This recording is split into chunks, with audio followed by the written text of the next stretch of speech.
Good morning, guys, and welcome to episode 74 of Costa Rica Real Estate and Investments with me, your host, Richard Bexon. Today, we're going to be talking with Mike Simons. If some of you have remember, Mike actually was on the podcast a few months back, probably about 6, 7, 8 months back. He's one of the top realtors in the northern Pacific area of Costa Rica, the Coco, Hermosa, and also the Papagayo area. Mike's been in Costa Rica since 2003. He's the owner of Amigos Realty and the founder of Tank Tops and Flip Flops, which is an organization that creates and sells tank tops and flip flops, where all the proceeds go to charity and help the local community. So there's lots of help in local communities happening here in Costa Rica. So if you are looking to move down here, get involved, guys. Also, our team is also growing. I wanted to welcome Eric to our team. Eric is a project manager and engineer, has worked on some major projects here in Costa Rica and also developing homes and luxury homes. He's joining us just because we have a lot of people, a lot of clients actually who end up buying land and are looking for help building here in Costa Rica. We don't do the building, but we do kind of more the oversight and also project management, making sure that they find a good architect, good engineer, good builder, and interior designer if necessary, landscape gardeners, etc. And are just there for any questions anybody may have.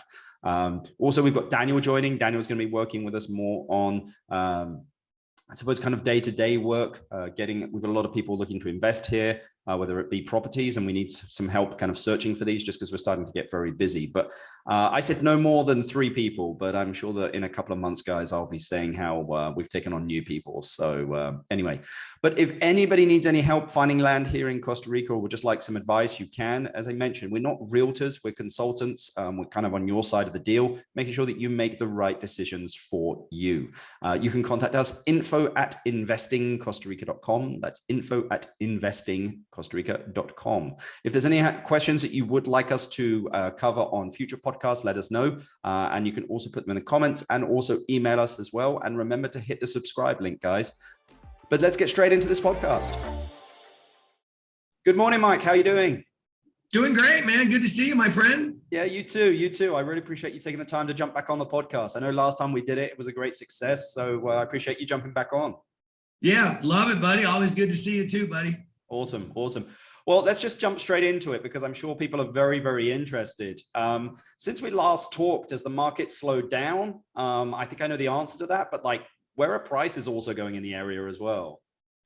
Well, the market's been nuts. I mean, everywhere's nuts. So, unless you're just in an area in the world that nobody wants to be in, everything's strong. So it doesn't matter. You see what's happening in the States and Florida and big cities and, Caribbean and, everybody's got a lot of money. The world's, very wealthy right now. And there's a lot of negativity going on in the world, with wars and violence and all the stuff that's happening politically. People are exhausted from COVID. And, it's what I hear people, we're just, after 2 years, we're just done. We want to go somewhere. We want to breathe. So all those things are driving markets everywhere, especially, warmer places, open air places, all the ranches in Montana sold, all the ranches in Texas sold. Same thing here, right? So we've had an unbelievable couple of years. There's, not a lot of inventory. Things are selling relatively very quickly. The prices really haven't gone up yet because they're just sticking more firm to their price is what I should say. Actually, going, sorry, something beeped there. So I wanted to no worries. Yeah, my word came up, man. I left my email on. So, it's not so much that prices have gone up. They've gone up, a little bit since a year or 2 ago. So there's still the time to buy. The problem is those properties are not going to come back on the market. Yeah. So when it's gone, it's gone. And what people don't understand is our territory is very small here. So, and that's each market in Costa Rica. There's only 5 or 6 markets in Costa Rica for the most part, right? Where people want to be. And then 80% of this country is a jungle and mountains and rainforest, but that's not where people want to be. And the markets are very small and they're not very big. They take 20 minutes to drive across that market and you're done. You can't make more inventory like you can in the United States. For instance, Denver can take another cornfield, bulldoze it, make another 500 tract homes. You just got to drive an extra 15 minutes in traffic to get to work. We can't do that. Everybody wants to be, in our market, we're 20 minutes from the airport. Everybody wants to be close to the airport because of the infrastructure and the amenities that are at the airport, shopping and those types of things for rental purposes, of course. And then they want to be close to the beach and close to the town of Playas del Coco. And we can't make any more of that inventory. So as this stuff goes, is just not going to come back on the market. That's the problem. Yeah. It's not prices are going up. It's that it's just going to be gone. Yeah, I mean, I think kind of pre-craziness, there was quite a bit of flexibility in pricing. Sometimes stuff would sit on the market, sometimes 6 months, a year, maybe a little bit longer. Whereas now is, the price is the price. Like you better make the offer at the price or really, really close to it, because sometimes there are multiple offers on properties. Yeah, no, and we're seeing that too. We never saw that before. We actually have had a few properties where people started bidding on it. 2 offers came in at the same time. Yep. We've never seen that in our market ever. Other markets, of course, have seen that, California and places like that. But yeah, so I tell my clients, if you want to get something, you need to, let's come in as close to asking as possible. And, let's write it with as few contingencies as possible. Obviously, you want to do the due diligence. We want to do the inspection on the place and those types of things. But, let's not put anything crazy in there where the seller's just going to say, that's okay, thanks, I'll wait for another offer. Exactly. Yeah. Well, let's talk about, you mentioned that there's not a bunch of availability at the moment. Is there any new product coming online? Yeah, there's a little bit, but you have twofold with that. So first of all, there are some new phases of development. So there's a handful of ocean view mountain developments where the developers had another chunk of land and they're in the process of carving out some more lots. But we're not talking hundreds, we're talking dozens. So we're going to go, 6 months, let's say, and those are going to be gone. Right. And then they don't mountain, can't make another mountain looking at the ocean. Okay. Can't take another development and build 200 condos close to the beach. There's just no land like that. You're not going to be able to go in and buy up the 700 little Costa Rican houses that are there and bulldoze them and make a development. So those aren't going to be made. But there are a few new developments that are coming on close to the beach where people had the land before. But again, construction costs are up. So you have to take into effect that, the developer, a lot of the product that I'm selling today, you couldn't build it today for what they're selling it for. We have condominiums for $150,000 to $350,000, which has been a huge part of our market for the last 15 years. Okay. You do the math on the construction, it's physically impossible. Even if the land was free, even if you owned the land free and you didn't even have to do any of the permitting that it takes in Costa Rica, which is a whole nother story, right? You know that. Yep. I tell people the developers only look 65. They're really 38, right? Because, it's brutal to develop here. But even if you had the land for free, you cannot build that condo for $150,000. You just couldn't do it. The construction costs are too much. Yeah. So new ones that are going to come out are literally going to be twice the price, even if it's the exact same product. And then developer wants to make a few bucks. So you're going to see a huge, increase in what it's going to cost to get into the game. Now, the other side of the coin, I talked about this before, is people have to change their mindset just a little bit if they want to be, in Costa Rica. For instance, I live 10 minutes outside of town. Okay. I love it. I have investment properties right at the beach. I got an ocean view house that I rent, but I personally live about 10 minutes outside of town. I love it because I have a lot more freedom. I have a lot more space. I can walk my dogs. I have 2 acres instead of a little quarter acre for the same price as, what it would have cost 2 blocks from the beach or 3 blocks from the beach. And it's 10 minutes.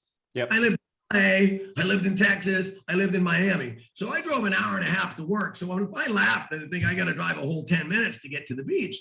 But the mindset always was, I want to take a golf cart out the door and go to the beach. Okay. Yep. And those properties are going to be there. They're just going to be more money than they are.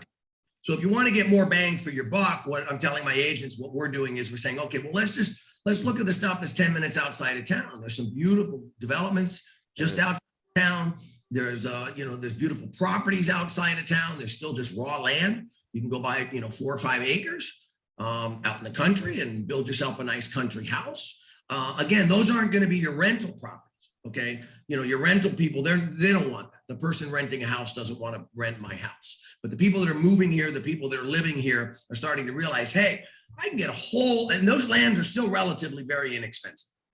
They haven't seen the rise yet because there's not this big boom to live a whole whopping 10 minutes from town, right? So you can still get an unbelievable piece of property just over the mountain and build a beautiful house for whatever size house you want and be way ahead of the game than if you were trying to be where you could walk to the beach or surely looking at an ocean view. So people just got to change their mindset a little bit if they're, if they want to get more bang rock. Yeah. I agree. And I think if you live here, again, looking at the ocean, I always say to people that like, you're going to get bored of the sun, guys. And they're like, what do you mean I'm going to get bored of the sun? I'm like, after a year or two, like the sun shines every day. There is not much change in the weather here that like seeing cold and snow, like we mentioned, I'm going to Colorado and so are you next week, but like just seeing snow and cold, I mean, it's just something different for us. Yeah, right. Yeah, no, it's, and it's, I don't want to say it's overrated, but it's overrated. It's like, okay, great. I'm sitting there and there's the beautiful view and that's all great. And then after a while, it's even like my friends that live in Colorado and they got this amazing mountain view looking at the Rocky Mountains. And I'm like, how often do you sit on your deck and stare at the Rocky Mountains? I'm like, oh, I don't even see it anymore, Yeah. So again, we're starting to realize that especially if you're going to, and I don't mean live here 365 days a year like you and I do, but live meaning you're going to be here 3 to 6 months a year, spend a lot of time in your house. You're going to find out that you're not just going to sit on your terrace and look at the view. That's not what you're. If you're going to have a home that you're going to rent, vacation rental, different story. Okay. But if you're going to start spending some time here, people realize, you know what, having a little bit more space, being a little bit outside of town, having some dogs, having some cats, maybe even chickens, some, I can't tell you how many of my clients are like, I got to get somewhere. I've always wanted to have chickens. I'm like, that's awesome. I mean, nobody ever told me they wanted chickens, right? So, you can get even horses, you can get 10 acres here in Costa Rica, 15 minutes outside of town.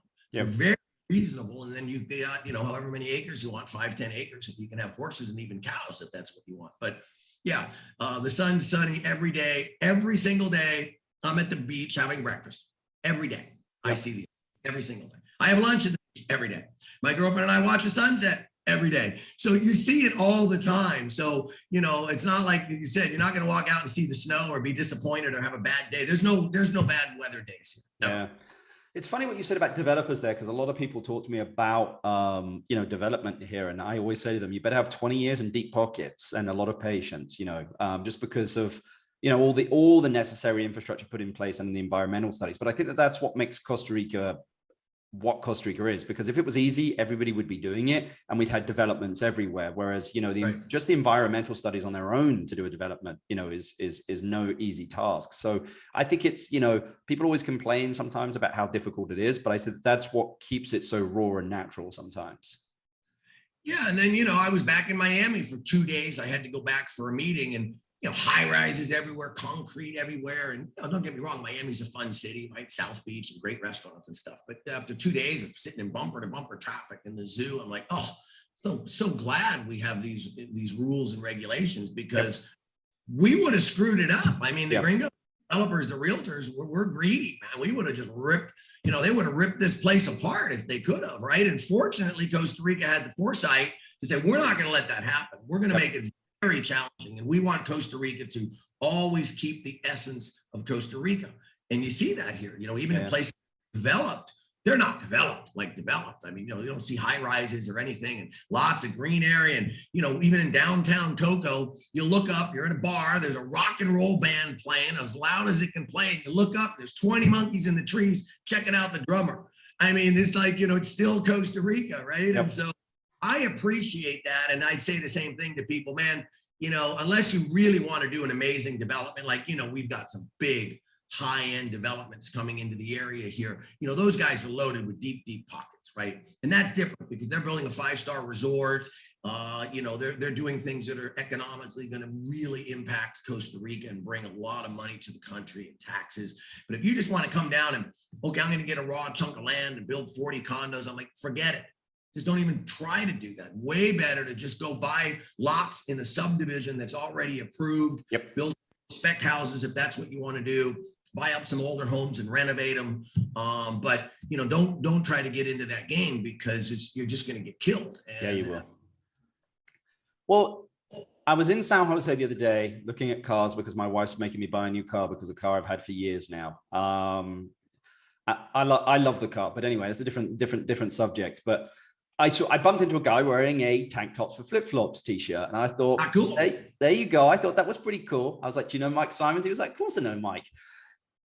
Tell us a little bit about tank tops for flip-flops. When did you start? What is it? What impact has it had on the community? And also how people get involved, Mike, because a lot of people are looking to move down here or just come and stay, be snowbirds, that kind of stuff, are looking to get involved in something that has an impact on the community. So maybe you could tell us a little bit about it.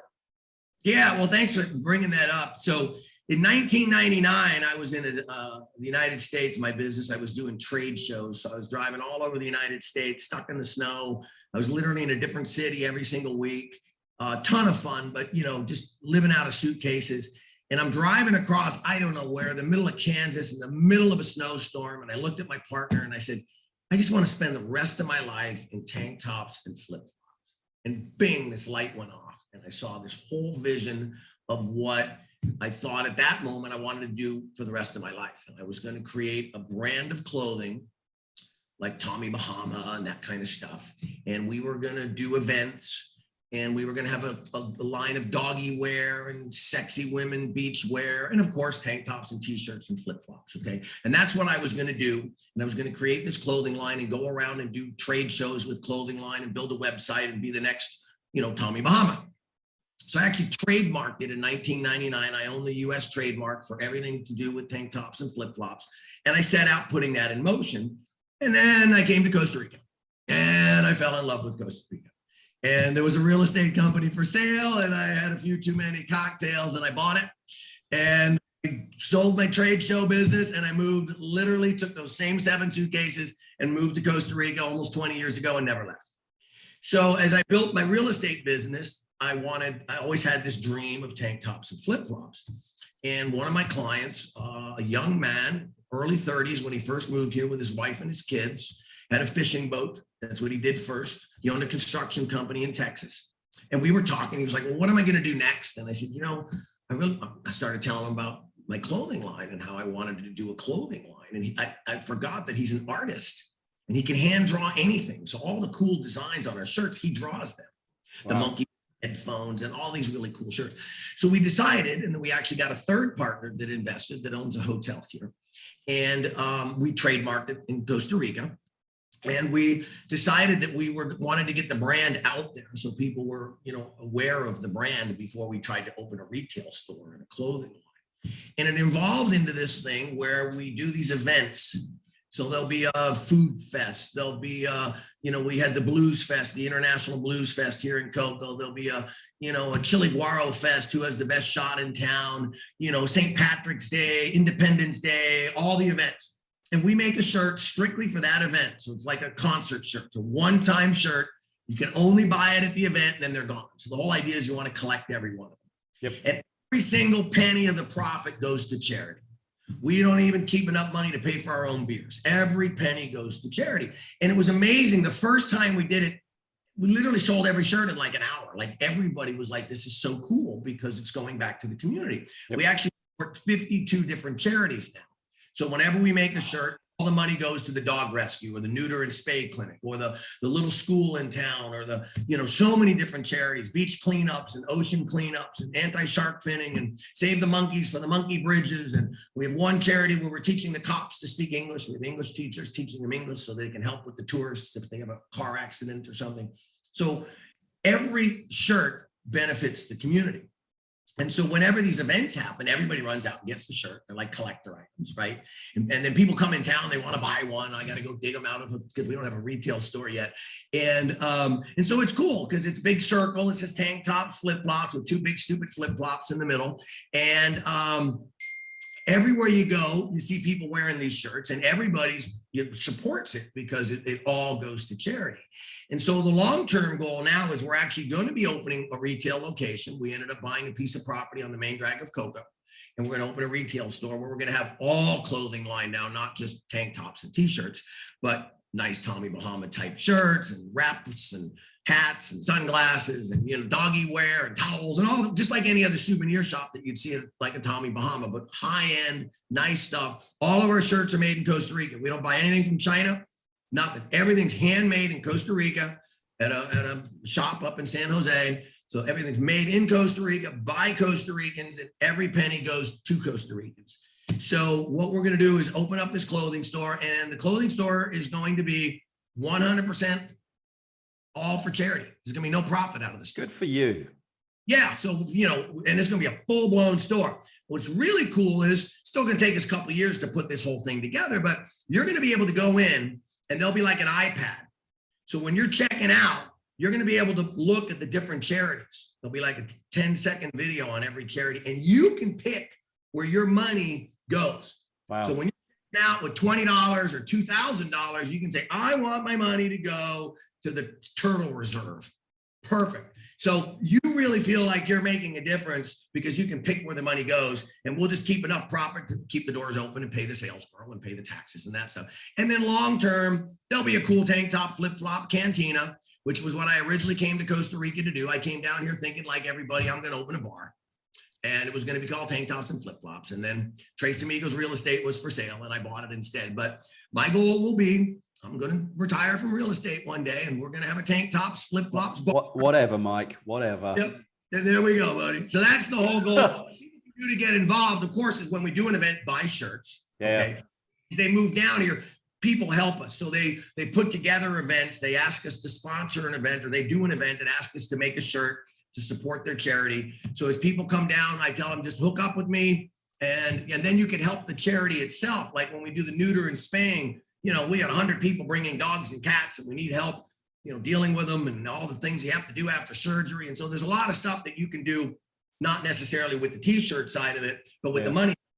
So you could get involved in these charities and help the school. When we got to repaint the school, I raised the money for all the paint stuff. Well, we could use you on a ladder with. So there's a lot. How do you have time to do this? Tops, flip flops. Yeah. How do you have time to do this while also selling, real estate? Because this sounds like it's a lot of work. No. Yeah, no, it's a ton of work, but I'm lucky, man. I came to Costa Rica as a young man with a few bucks in my pocket, and this country's given me a lot. And it's the most beautiful place in the world. The people are the most beautiful people in the world. And I'm lucky. And I just feel, I've always felt like you got to give back in the world. Doesn't matter how much you make, it's how much you give. Yep.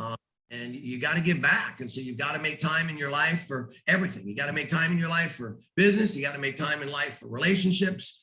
I got to make time in my life for my 13 dogs. And I absolutely got to make time in my life for charity, giving back to the community. So it's like anything. You just got to budget the time. And, as we say, we'll sleep when we're dead. But right now, we got to do. There you go. Well, let's just change gears back a little bit here and jump back into real estate. Everything you have listed at the moment, what would you personally invest in and why, Mike? Well, a few things. If you can get, one of these, lower end price point, $150,000, $200,000 rental properties, those are going to cash flow forever. Yep. And I think go up substantially in value because, there's more people always have 2, 3, 400,000 than 2, 3, 4 million. Yep. So, if you can get one of those, if you can find one, or they're there. I'm saying, see it, find it, buy it. Yep. I just bought another one a couple weeks ago. The other thing is, if you've got a little bit more money, if you can pick up one of the, remaining Ocean View lots, one of these couple new ones that are coming out in some of these new phases, as I was talking about, they only make so much, land looking at the ocean, right? And that's very substantially 5, 10, 20 times more in Hawaii and Cabo and California than here. So we may not be 10 times more, but those are going to be 2 or 3 times more in the next 10 years for sure. Yeah. And then the thing is, if you've got a little bit more, adventure in you, we need homes. And so finding these little lots outside of town, building some spec homes. We have builders that can build the home. So, all they need is the cash because there's not financing here. Otherwise, the builders would just borrow the money from the bank, build the house and sell it. So there's a lot of opportunities to get in. There's some investment groups here where you don't have to put up all the money. You could just put a little bit in and be part of the house, or you could build the house yourself with all the money. You can make a nice return. You can make 20% return in a year. That's a nice return for doing nothing.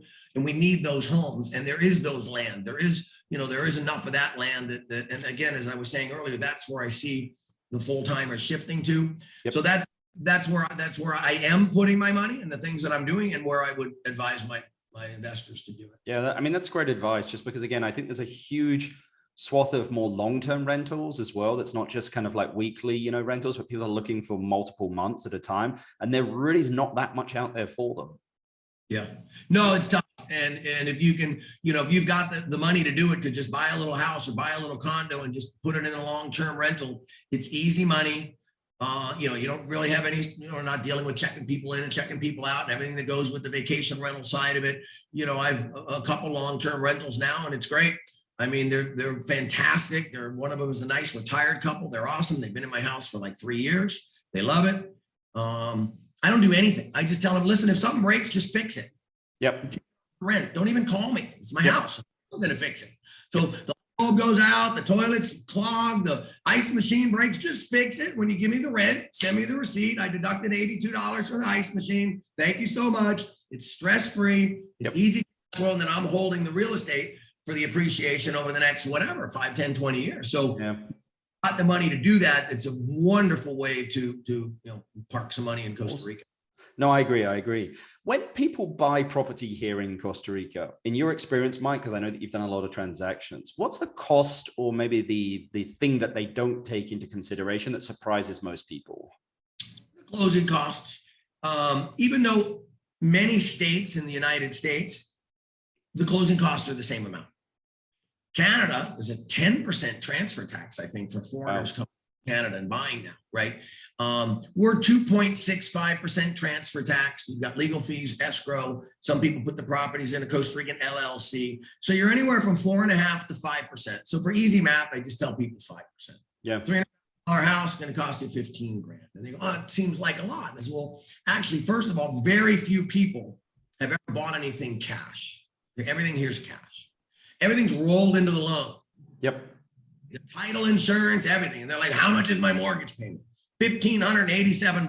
Right? They don't realize they're actually paying $2.8 million for that house. It was $300,000 with interest. But the point is, they don't really see any of the costs. They just sign the mortgage loan and go. So actually, a lot of states, it is 2-4%.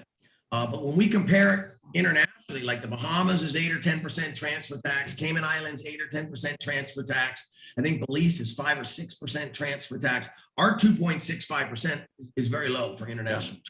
Definitely. The other thing is you got to remember is that property taxes are very low. 0.25, 1/4%. The average in the United States is 2%.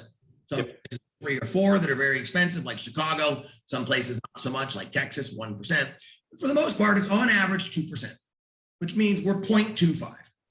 So I tell people, in 2 years, you've broken even because you're paying 2.65% transfer tax to buy it, okay? But only 0.25 property tax. So in 2 years, you broke even. And then for the rest of your life, you're in the black on the property tax side of it, okay? You're not paying 2% every single year. Over 10 years, you pay 20% in property tax, only 0.2, right? So I tell people just suck it up in the beginning. Costa Rica wants their money, factor it into your, into your budget when you're coming shopping. But I have a lot of that, and a good agent should bring that up to people before they're even coming to Costa Rica. That's one of the first things I talk to people about. Yeah, I agree. $100,000, but it's really $315,000. Like, I think you've answered this, but I'm going to ask you it anyway, because it's the question that I like to ask at the end anyway. If you inherited $500,000 and had to invest it into a business or real estate in Costa Rica, what would you do with it and why? Well, I named some of the properties before that I would invest in, right? The rental property, the ocean view, and some spec houses, okay? Yep. I think there's some unbelievable business opportunities that people are not quite taking advantage of yet. We really don't have nice shopping. Yep. Like Tommy Bahama mentality. There's Pura Vida and Imperial beer shirts everywhere, but you can't get a really nice Tommy Bahama type shirt. And I've got shirts from everywhere I've ever traveled, right? And I find one and then people, it's a great shirt. I'm like, yeah, I got it in Aruba. Yeah, I got it in Caymans when I got off the boat, right? Everywhere's got No, we don't have any of that really nice stuff. So if you're a business-minded person, I think there's some great retail opportunity. I think there's some good, tourist business opportunities that people are not capitalizing on. Obviously, we're a water sport business. There's tremendous, we have some nice boats, but, you can't, for instance, there's just not enough nice boats that you can rent, things that you can do. So if you're more of a business-minded person or you're a younger person, I think there's a tremendous amount of opportunities in the tourism market. Like just a few years ago, we didn't even have any golf carts. Yeah. And I thought, God, why aren't people driving around in golf carts? And he went and bought 20, 30 golf carts. Now he's got 80 or 100 of them and he's renting them out. He doesn't have any of them. So, you just look at those types of opportunities, right? And there's many things like that people are just not doing, enough of, in my opinion, as this place continues to grow. Yeah, I mean, I think that they say in Spanish, hay plata en el calle, there's money in the street. You just need to basically figure a way to pick it up. Yeah, I mean, I just, literally I'm driving through Miami the other day, and actually it was Fort Lauderdale. I landed in Miami. I had to go up to Fort Lauderdale, but I'm like, oh, that place would be great here. Oh, Einstein Bagel. Oh my God. Somebody made bagels. It doesn't even have to be the Einstein franchise. Yep. Somebody made a bagel place, right? So it's like everything that I see, even Kinko's, we don't even have a printer. We got to order business cards and stuff in San Jose. And, you don't even have like a business center where people can go in and print their airline tickets and stuff, in a VRBO house, and there's no printer. I mean, just, so many little things that you just take for granted, having those things in the United States or Canada. If you just, drove down the street of your city and looked at the things that are there, and then came into our town of Coco and said, that would do phenomenal here. That would be incredible here. Yeah. Again, I agree. Those services. Yeah. Yeah.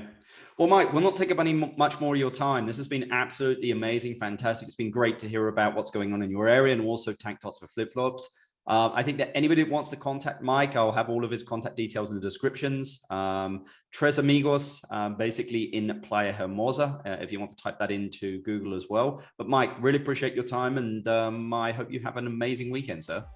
You too, buddy. Great podcast there with Mike Simons, guys. If anybody wants to reach out to Mike because they're interested in investing in the northern Pacific part of Costa Rica, Ocotal, Playas del Coco, Hermosa, Papagayo, Mike is certainly your guy. He's been there for many, many years.